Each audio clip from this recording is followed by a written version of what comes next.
আসসালামু আলাইকুম।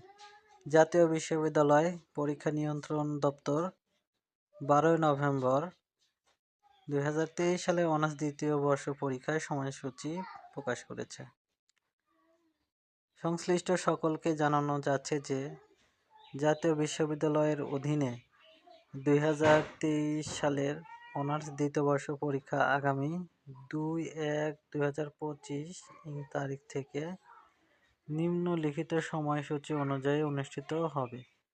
কোনো কারণ দর্শানো ব্যতি রেখে বিশ্ববিদ্যালয় কর্তৃপক্ষ এই সময়সূচি পরিবর্তন করতে পারবেন। পরীক্ষা আরম্ভের সময় প্রতিদিন দুপুর ১২টা ৩০। পরীক্ষার সময়কাল উত্তরপত্রে উল্লেখিত সময়কাল। ২/১/২০২৫, ৫/১/২০২৫